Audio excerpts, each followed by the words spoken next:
Ladies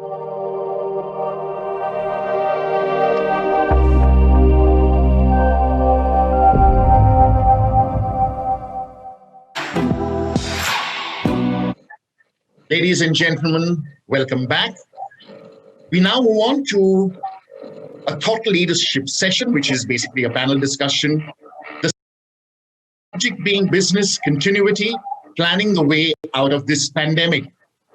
And it's an honor and pleasure to first welcome and introduce the members of this panel.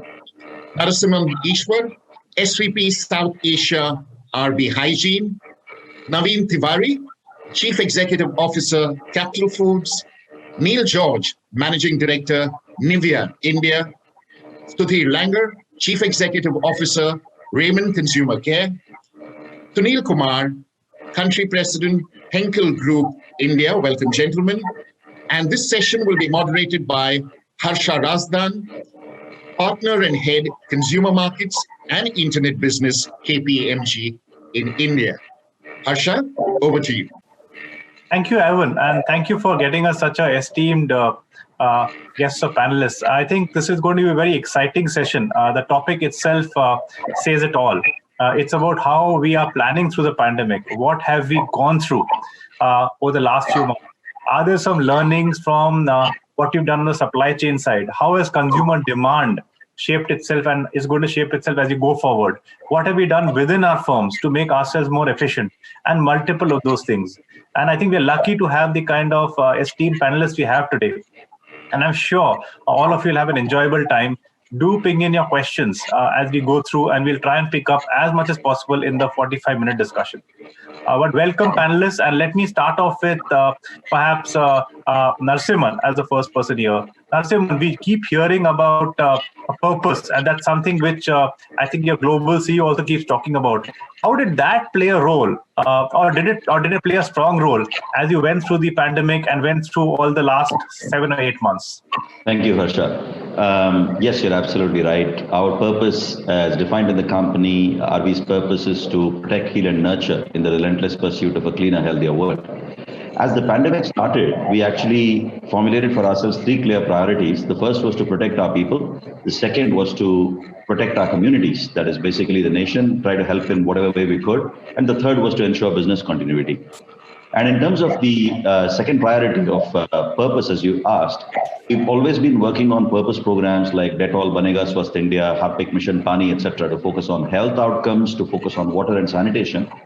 But when this started, we realized as a leading health and hygiene company, we had a role to play. So we came up with a global plan for a Fight for Access Fund, which was about 1% of our adjusted operating profit globally, which worked out to about 32 million pounds globally.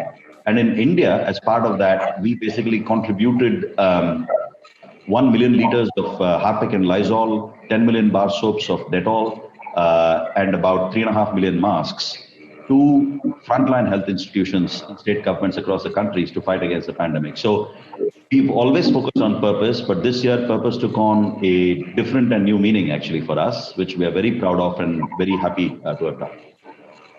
Yeah, that's excellent to hear, Narasimhan, and that leads us to our next question around business contingency planning. And if I just shift to Sunil and ask him, you are a different industry from a pure consumer industry, as what Eswar may have talked about. How did you see your business contingency planning sort of work through? Was it in place? Did you have to iterate on the fly? How did it sort of pan through? Thank you very much, Harsha. Very relevant question. So the moment we came to, the COVID phase and the lockdowns, immediately we put a BCP, team, a business continuity planning team, right at the top, which constituted of both, the business heads, but also the head of departments of all functions. And this was very critical because at the end of the day, we connected daily, and the messages were going, literally on a daily basis to the entire team across India, over 1,000 plus members, about, where are we, what are the kind of actions, we should be doing, and how are we, and getting everybody on the same page. There are a couple of examples here how the BCP really, worked was, first and foremost, we worked very closely with the government authorities, the complete credit to the government authorities, because they supported us in opening up our factories because we serve the essential goods. hygiene industry and also the pharma and medical industry. And once we got the clearances, we had to get our factories also ready because they were not geared up to this new COVID situation, which meant that we also had to have our people to live in the factories. And the reason we told them to stay there was keeping safety and COVID safety in perspective. So we made all these changes and ensured that end to end we were able to strengthen the competitive edge with our customers and consumer demand, that we were able to meet 100% in time, but more importantly, helping the whole nation in this whole endeavor. Harsha. Yeah, thank you, Sunil. Neil, over to you. I know that there's a lot you people have done on the demand side. There's a lot you've done in terms of engineering, how you get to consumers. How do you see this shaping up over the next 6 months? Is it going to come back to normal? How have your last 6 months been? Is it going to be very different from the next 6 months? How do you see this panning out? So Harsha, thank you very much for the question. I think if you ask different companies and different people in the FMCG industry, you will end up with very different answers to the question that you raised.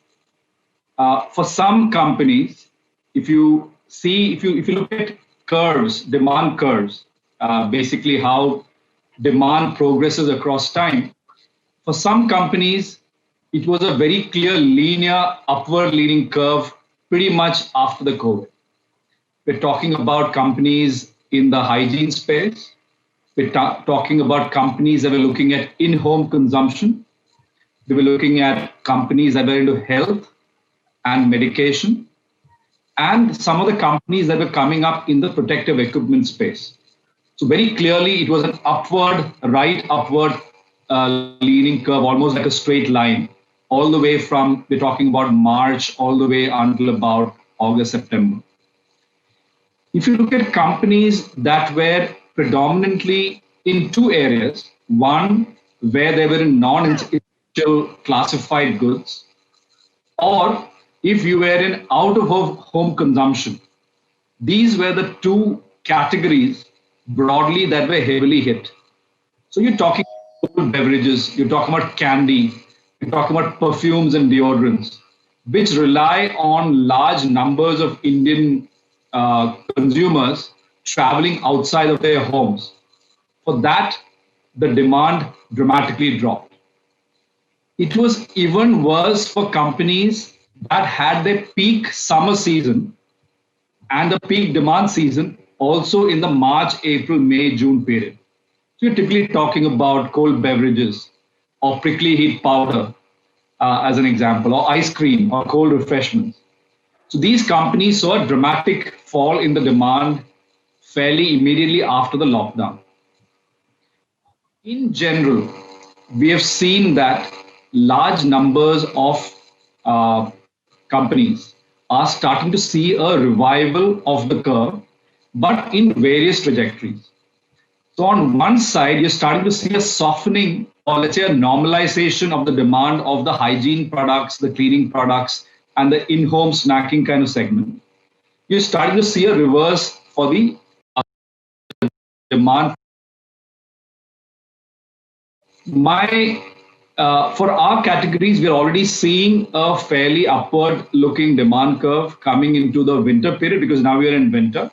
And for a company like NIVEA that provides wonderful skincare for consumers in all times of all seasons, for winter, it's even more important as consumers are still at home, but they need skincare at home.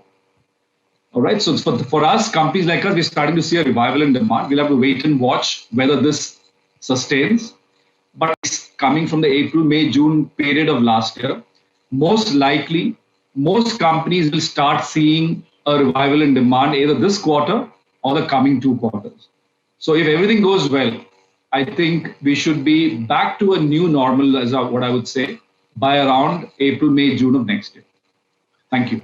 Thank you, Neil. I think good to hear the encouraging signs. Sudhir, I want to come to you. I think it wouldn't have been easy when the pandemic hit. You have a lot of your own stores. You have franchise stores. People not coming out of home. What did you guys do to stay afloat and sort of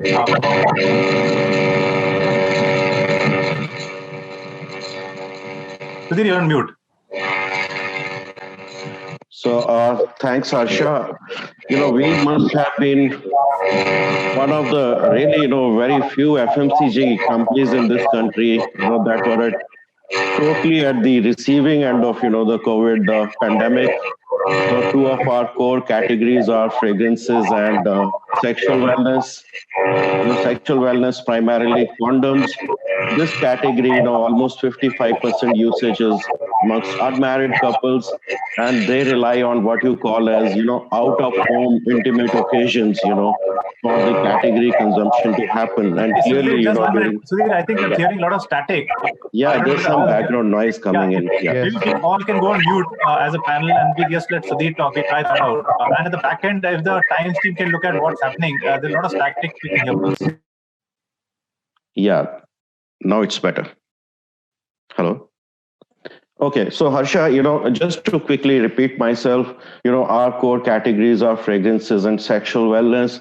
Sexual wellness, primarily condoms, and 55% of condom consumption in this country is amongst unmarried couples and who rely on, what you call as out of home intimate occasions for the category consumption to happen. And clearly through the lockdown months, that was not, something which was feasible in this country.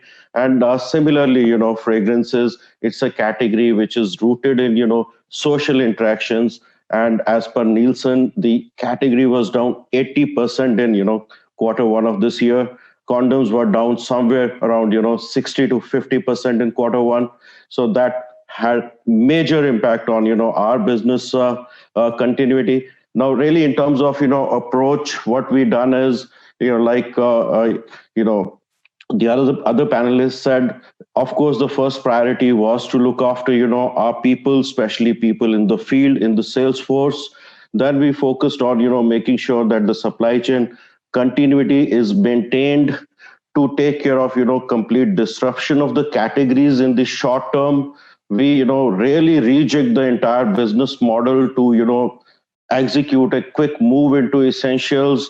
The hand washes, the sanitizers, the disinfectant sprays, cleaners, to just give you a sense of numbers, almost 40% of our sales in July to August period really came from products which did not even exist with us on 31st of March. So what that's really done for us is that, opened the doors back for us amongst the, trade, amongst the, external partners, revived the internal morale in the organization, reboosted the entire energies. Now, in terms of, really the way forward, what we're seeing is a very quick, revert to, let's say, 75% to 80% of the baseline. But beyond that, honestly, it is anybody's guess. It depends on whole host of parameters like when does, full social activity in the country come back? When do offices, start operating normally? And some of the externally, rooted categories, they swing back to full consumption. So the way we are looking at it is that 80% should happen as soon as we have some sort of, sanity going on in terms of, the COVID disruption, seeing, a bit of culmination. And beyond that will be a gradual recovery depending upon the full, resumption of the social, activity in the country. Yeah.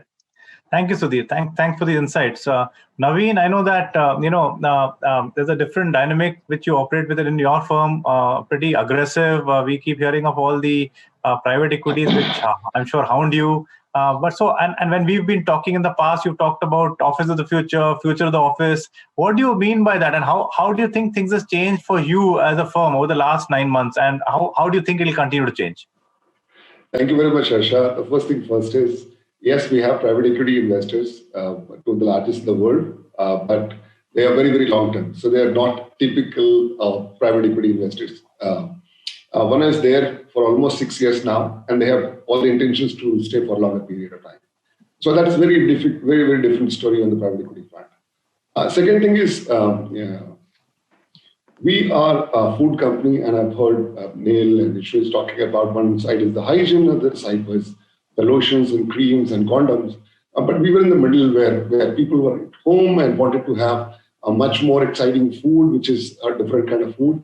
And the first thing which came to our mind when the lockdown happened is that at this point of time, the government has not restricted food companies to operate. It means that's a responsibility being thrown on us. that you need to be continue your plant running from the day one, because everybody was expecting to have food at home. More importantly, when the kids and younger generation at home, they want to have something which is more exciting or which can replace the restaurant food. And I think I have got so many number of calls during this time for getting our supplies. Now, if that has to happen, that office of future and future of office comes in. That why you have to run your plants with all the precautions and hygiene. At the same time, the sales team is going to connect in the market with online channels, and many of them, 75% or more people were out with all the kind of papers and all. I think most importantly, a few things which have changed, and I don't think that they're going to be reversed is, and these two questions we are discussing consistently is that office of future and future of office. So what is going to be the future of current office? Is it going to come back to the same thing again? I'm putting my neck on the block and saying, no, it's not going to happen. 70% of that is not going to come back in the same form or same kind of attendance, because the definition of attendance, the definition of office has changed. And that's why I say future of office and office of future. What is going to be the future of office? I think the office of future is going to be wherever people are going to sit and be more productive. And what we have found is that my manufacturing head was sitting in Dehradun. My ID head was sitting in Hyderabad. And my HR head was operating from another city. And we never realized that all the SMT is not sitting in one office and yet more productive than earlier. I think these are the few things which we have realized in the last few months' time. And that's why I say that office of future is going to be very, very different. And even today, we are running with full capacity, but people are not in the same premises, not even 10%. And even if we get vaccine and everything comes back to the normal, I think one thing is not going to go back to the old norm is the definition of office like it was 9 months back, for good reasons. And we have realized thousands of good reasons, because people are with their families, their parents, they're taking care of their personal requirements much more, yet they are more productive. And I think that's the new realization which we have had during this time. Navin, thank you. Very, very interesting and exciting to hear your views. Coming to you, Navin talked about how work-life balance is changing. Have you also faced a similar kind of challenge? And how have you managed with people outside of efficiency suffered? Has it become better? How have you challenged the ways people have been looking at different ways to drive efficiency?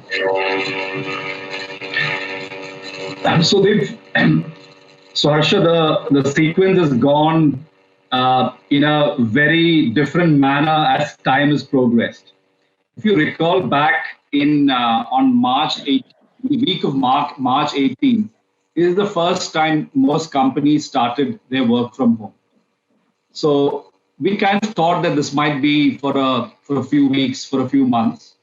So one thing that we made sure that everybody had all their laptops and technology in place. Everybody had Wi-Fi, strong Wi-Fi in place. So that is one immediate step that we left on March 18th.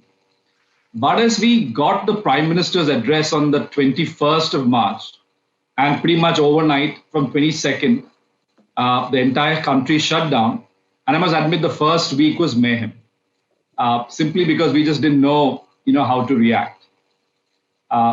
So one of the first things that we did as a team was to make sure, like I said, to make sure technology, the hardware and the software was in place. We actually provided extra incentives to people to actually improve the quality of the Wi-Fi. Because in many places, you will notice that people working at home, they were relying on a mobile phone and less on a computer because they were outside. So one thing that we really dialed up is the Wi-Fi. In fact, now we've given free Wi-Fi to the entire company and up to a certain very high bandwidth.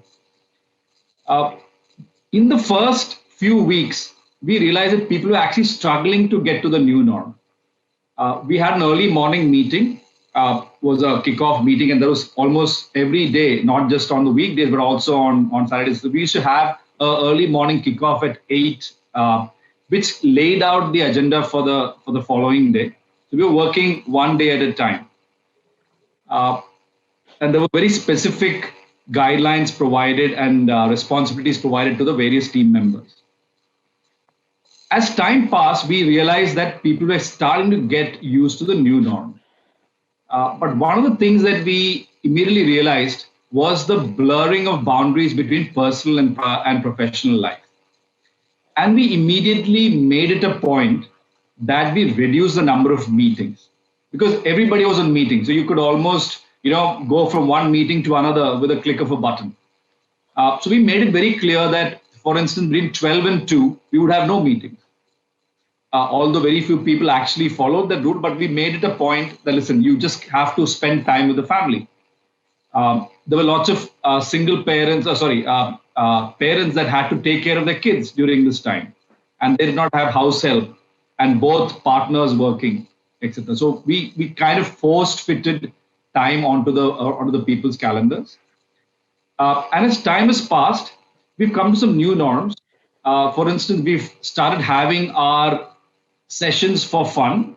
That's quite regular now. And as time has passed, we've also started now physically meeting in small groups in the office. Because I am of the firm belief that eventually, whatever technology comes, for a company like NIVEA, which relies heavily on our core values culture for our success in the market, we believe that remote working is not going to be the only way forward. Certainly believe that as a company, as a group, as a team, physical interaction, face-to-face interaction is mandatory. Now, whether that's going to be all days of the week, we'll have to decide. But we've made it very clear we are going to come back to office. And that's going to be the new norm. But we're certainly going to keep certain groups of employees in mind. One of them are people with long commutes. One of them are sets of employees that have to meet customers more than they need to be at the office. There are people who have, let's say, pre-existing conditions. We don't want to put them into risk. And we also have people with kids at home where the schools are still not open, or older parents, we don't want to put them at risk. So there are certain groups of employees that will continue to work at home or continue to work a large percentage of their work week from home. But the rest, at some point in time when the government and the conditions stand good, we will start coming back to the office. So that's going to be the new norm. Thank you. Thank you, Neil. I think very, very insightful and very inspiring. Narasimhan, I think over to you. It brings me to the topic around empathy of the supply chain. I think even Navin alluded to it. Neil seems to have talked about people within the office. How did you see it meshing with your purpose? How did you see the whole supply chain, which I guess has been under tremendous stress, and the people who work for all of us? How did you see that shaping up? What did you do to keep them sort of really engaged in this time? Yeah, I think it's a great question. I think for all of us, probably this was the time, and usually we always used to define corporate frontline as being sales and marketing. That used to be the typical kind of understanding that sales and marketing is the front line of the organization, because marketing generates the demand and sales fulfills the demand. I think this, for me, was a personal realization, literally from the 16th of March, when we declared work from home before the lockdown actually happened on the 23rd. From that day, I realized that supply is very, very much part of the front line. I mean, it's as front line as it gets, because that's, I think, common for all 6 of us on this panel, and I'm sure everyone else Harsha, that the supply guys were the ones who were actually making things happen. They were producing the goods that were required for this country to continue. They were doing it through thick and thin. They were doing it through the most difficult kind of situations. So I think, first of all, big salute to all of the people in supply across organizations who've really helped India get back on its feet. How did we manage it? Well, a whole host of measures we took. First, really in getting the supply chains back on track. So as I remember talking to Neil and a few others, basically, as we went through this, each other, non-competing companies, and exchanging notes on how best to kind of get through this. It was not like there was any book on how you could solve this problem, right? We had to kind of come up with a book. There were 3 problems with the supply chain as we began, only at the factory kind of level. The first one was getting the permission, which was complex because it was literally being done on a district by district basis where your factories were located. The second one was basically getting the labor to run your factories, because everybody requires a certain amount of labor. And the third was actually getting the transportation sorted. So there were three different issues, and we had to solve them one by one, and we had to solve each of them with empathy. So with respect to the factories opening, I think there was a huge amount of work that all of us probably did with through our PR organizations, through our legal organizations, through our consumer contact organizations, with the different ministries, with the different administration, to get that permission for our plants and our co-packers to get that started again. And then going on to managing the people. So getting the people back, there were various things that one had to do. One was incentives being offered. One was making sure that the levels of sanitation in there was incredibly high, that you basically disinfected pretty much everything. There were new protocols that we came in with for disinfection, which we had before, but we took it to like maybe 10 times stronger. Making sure that the number of people together at any point in time was extremely small. Total social distancing followed, very, very high masking requirements, special vehicles if needed for people who had no choice but to go back home, staying arrangements for people who didn't want to go home. We didn't want to pressurize anyone to say, you must stay here or you must go there. We took the people's requirement into account to make that happen. So that was from a supply point of view. And then as we look into the other big area of the front line that was active for all of us was basically the entire sales team and the sales force. So we had very, very clear policies saying that individual readiness is a super important component of working. So we actually swung from going and knocking on stores when we couldn't do that for about 3 months, 4 months.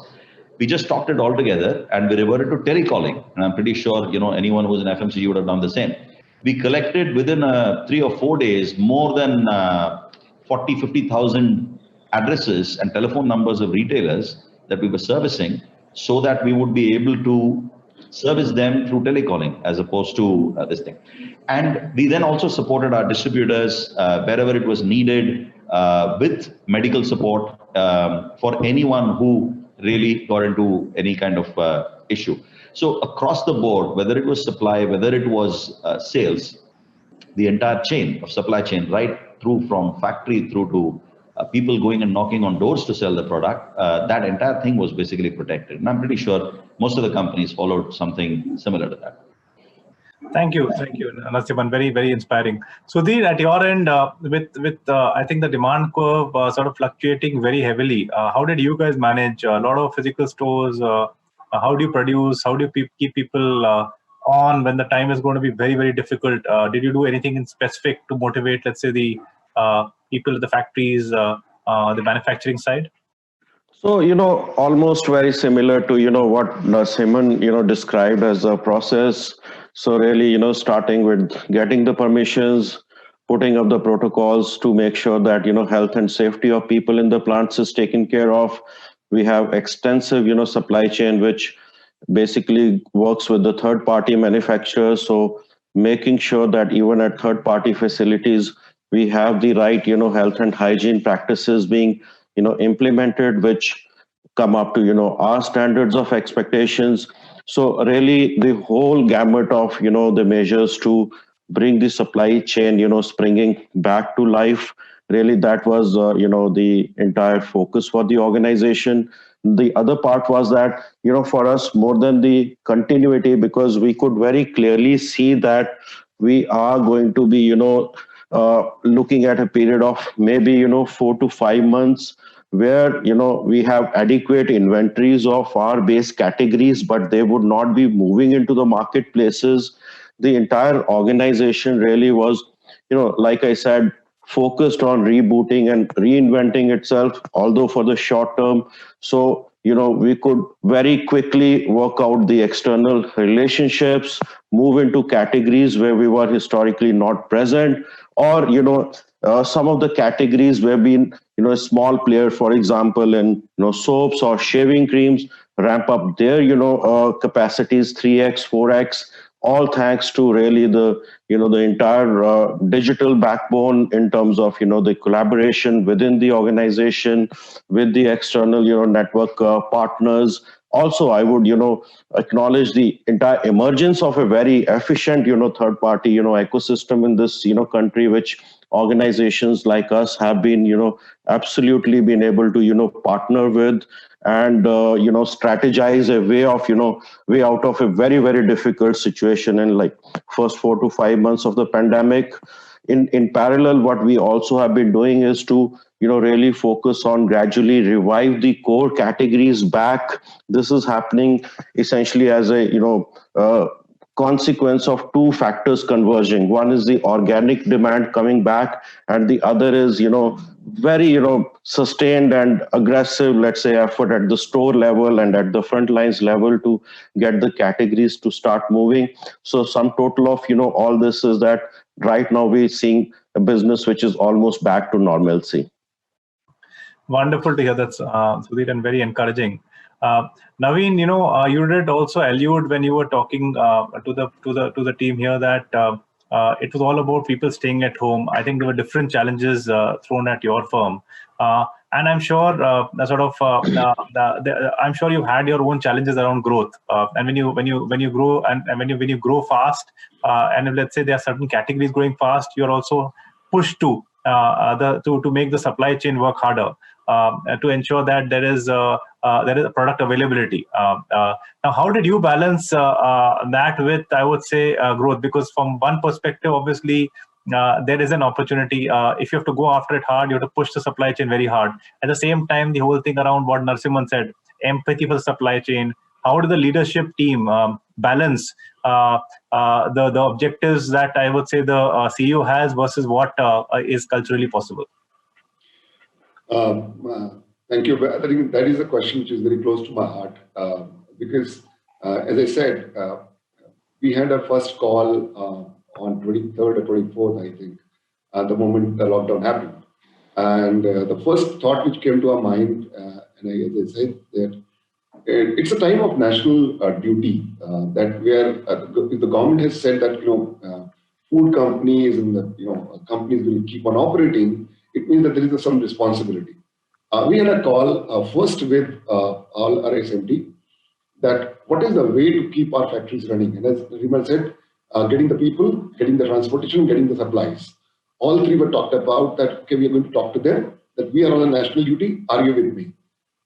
Secondly, we did a call of all the super stock exchange distributors pan-India, all 2,000 of them, in the next 48 hours. I said, we are going for a national duty. Are you coming? We're not forcing you.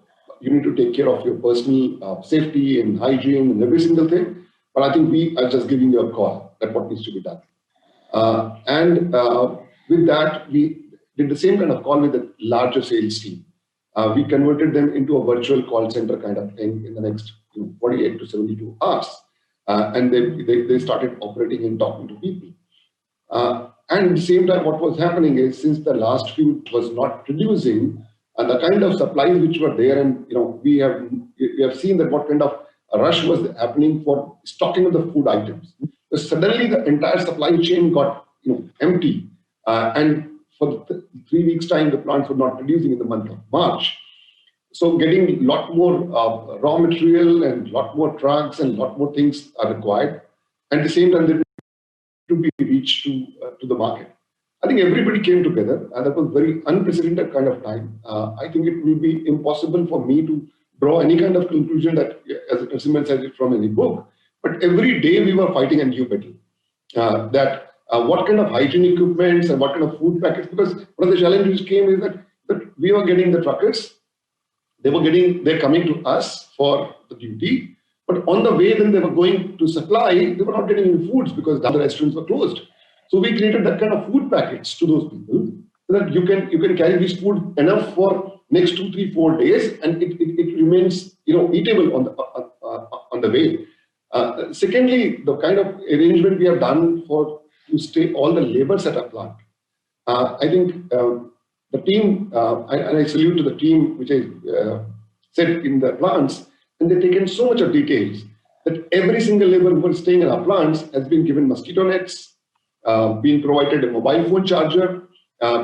there was all kind of food arrangement is being there so they don't get bored and all. So I think the list is endless that what kind of preparation was going on for procuring the raw material to the person who was making them supply. That if somebody is saying that I need hakka noodle and Szechuan chutney, at that point of time in the lockdown, that was one of the most essential thing, that you are at home and your kids or you want to have something like that. So I think the entire chain, they work like that. It was a kind of case study in the times to come when we're going to write those details. Today I feel surprised and mesmerized that what kind of details everybody has done to make those products and reach those products. I mean, thank you. Very, very nice to hear that. Sunil, coming over to you, I think you've heard a few consumer stories. I'm sure you have your own story around leadership, culture, and collaboration. A different setup as far as your firm goes. But I think two questions to you. One, I think, would be around the whole thing around leadership, culture, collaboration. How did you digital to sort of get the team together? I think that's one. And two, I think as we approach the end of this session, maybe some thoughts which you thought were interesting from the larger panelists before I close. Sure. Thank you very much, Harsha. Again, first and foremost, on the leadership part and the culture part, let me try to talk around this area, because that's a cornerstone of our our foundation and culture, and it's more important to mention here. We had a very strong leadership culture and what we call as the 4 pillars within the leadership commitments, even before COVID, and people were living it. But I will connect it to how it became even more important during the COVID phase, and how every member lived this whole spirit together as one Henkel. So we have this leadership commitments on 4 pillars, what we call as acting as entrepreneurs, strongly working as teams, developing our people as passion, and owning the results. And I'll take one leaf of it, and which is all around fostering collaboration. During the COVID phase, and again, the other panel members also mentioned about it, is fostering collaboration was a spirit which we already had, a leadership, piece which we are doing. But this was really, brought to the front and was almost tested very solid, if I could put it that way. And because we had such a strong culture, we were able to seamlessly work with every department, every team member, and come out of this phase. Going back to what my answer I gave before, how we opened up our factories and met with the customer demands.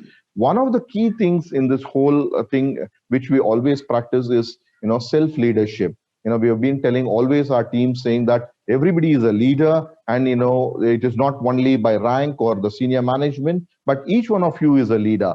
That spirit was really something which everybody demonstrated, even without we trying to cajole them or tell them or counsel them to get started. When the situation really came up to this challenging part, everybody worked right from whether it's operations, supply chain, business, customer service, HR, legal, finance, everyone across the end-to-end worked so collaboratively. And that is one of the key reasons why, this leadership culture has helped us, come out of this COVID phase seamlessly. The second part of it is also because you had a collaborative culture, and also I would, extend it to say a family culture, that helped us also to think about what could be the lighter moments that we could look into. And we came out with an interesting concept which started very small, in a very small manner, called Henkel India's Got Talent, or Henkel has Got Talent. And each member started showing whether somebody was good in music, somebody was good in a guitar, somebody was good in dance, or any other form of their expertise. And every Friday we started having an hour and a half session only to display Henkel India's Got Talent, and that made a very big success. And everybody was looking for a Friday. More than 300-400 people were cheering for these people. Families joined, their kids also started demonstrating, and that became a very, very collaborative thing that we were able to succeed in a very difficult phase that nation and the globally everybody was going. I'm really happy and very proud that every member was able to demonstrate such strong demonstration of leadership and collaboration during this phase. Now, the last bit was digitalization. I will take quick 30 seconds only on this. Digitalization has been one of another strategic pillars of transformation that we have been focusing. And during this period, internally, we were able to bring in things like Industry 4.0 and really step up quite well within our factories. And externally, we were able to connect up and speed up, accelerate digitalization, I would say, with offers like what we call e-shop, which is not only just online ordering, but also ensuring the customers get complete convenience in ordering all the adhesives that they want, conveniences without having any problem. Now, the last bit to summarize, as you mentioned, key takeaways or insights that all of us, have been sharing. I think what is coming out very clear is two things. One is, the kind of strong people dimension that every organization has, makes all the difference. And the second part of it, I would say, is leadership, but coupled with empathy. I think which was also discussed, is very important because that really makes you to stand out as an organization. And if you are able to come out as Henkel, which supplies the essential goods to every industry, if you have been able to make a difference, and it is because together we have been able to do a difference across the entire value chain. And that would be my concluding summary, Harsha, and key insights within the panel that we discussed. And thank you very much, Harsha. Back to you. Yeah, thank you, Sunil. And I think for the people listening to us, thanks once again. I think we've been really fortunate to have the kind of panel members I've had today. I must thank the panel members too. You made life very easy for me, I must say, because anyway, I think everything was flowing so smoothly, and I'm sure the audience has enjoyed it. So once again, thanks Narasimhan, Neil, Sunil, Navin, and Sudhir. Have a great day. And all the people listening to us have also enjoyed the show. Thanks once again. Thank you very much. Thank you.